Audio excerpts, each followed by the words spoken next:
So DLF-TV is really about that creativity and that process of creativity for that artists of all types. It doesn't just have to be musicians, but experience. Can you tell us a little bit about your process of creativity? Uh-huh, yeah. For me, creativity is always a thing that I feel like isn't completely in my control. I feel like whether it's something I draw or write or sing or whatever, it usually just comes from nowhere and pops into my head. And I usually try to figure out some way to capture that initial idea because a lot of times um, something that I want to work on will pop in at the worst time. So I'll have to just grab my cell phone and record it real quick or jot a note down. And then I usually will take that initial idea and go home and work on it and try to figure out how I can turn it into something real.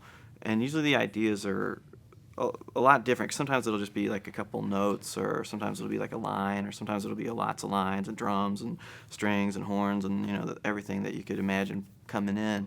It's always just kind of a different thing.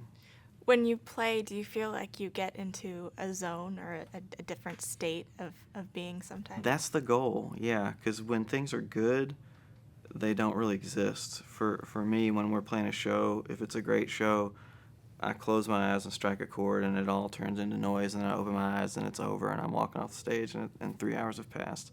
When it's a bad show, I'm like paying attention to how my guitar sounds bad or how the monitor sounds bad. You're so You're aware of aware. everything. So I think it's the same way with creating. If you're in a zone and you're working on something at home in a quiet place, you're just lost to all of time and space.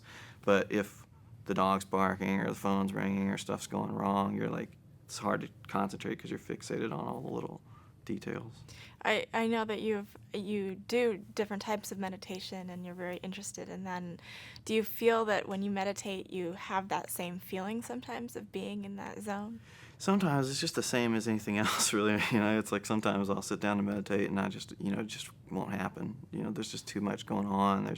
I can't focus. I can't get my mind to quiet. But even that's the one thing I've learned about meditation that I think is really great is even those days when you feel like you're not meditating right or whatever and nothing's happening, that's still good just to sit there and just to make yourself be quiet and get some peace and quiet and just deal with what's going around in your head because you can start to kind of figure out the patterns a little bit and try and deal with them a little bit better. What advice do you have for our generation, really, of people who are going out there trying to make it? You've obviously been really successful in what you do. What would you tell people who are creating at this very moment? I would just say really believe in yourself because I think there's a fine line where you have to believe in yourself, especially in the beginning, because nobody else is going to believe in you if you don't believe in yourself.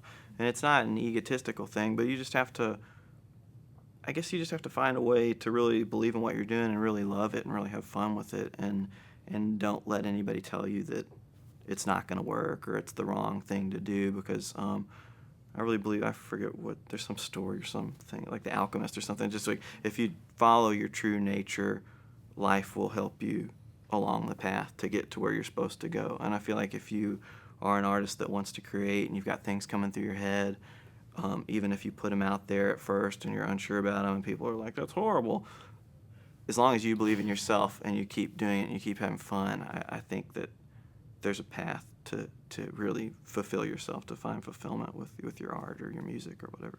It's beautiful. That's beautiful. So you're performing Change Begins Within, this concert, these legendary artists. How excited are you? It's insane. It's an honor. I can't even believe it's some heavy hitters. So tell us a little bit about the songs you'll be playing at the concert.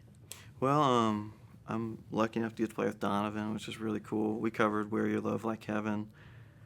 I guess it's been probably 7 or 8 years ago now on a tribute to Donovan compilation that we did. And I've always liked Donovan's music because I like the surreal aspect of it. And a song like Where Your Love Like Heaven is almost like you're singing a painting. You're just singing all these colors and all these sounds. And when you listen to the recording, the soundscape is just as important as the notes or the words. And a lot of the words you can't even understand what he's saying, but the way he says them is so beautiful. And the whole projection of the thing is just this thing I've always been a fan of and felt a certain kinship with in my music because I feel like lots of times I just want to paint this thing and I don't even know what it is. I'm not even trying to tell you anything in particular. I'm just trying to get this stuff out, and I feel like Donovan had a really beautiful way of doing that with the song. So we're doing Wear Your Love Like Heaven and Hurdy Gurdy Man, which Hurdy Gurdy Man was another song when I was a kid.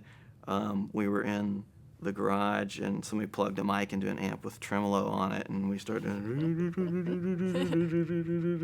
so it's amazing to get to. When did you get to meet Donovan? I just met him today at the press conference. Oh, He great. was really friendly. I got a great message from him. He called me to just say he was looking forward to it, and is such a friendly guy, such a presence. It was cool to get a message from Donovan. Great. Well, we're really excited for tomorrow. Yeah, I am too.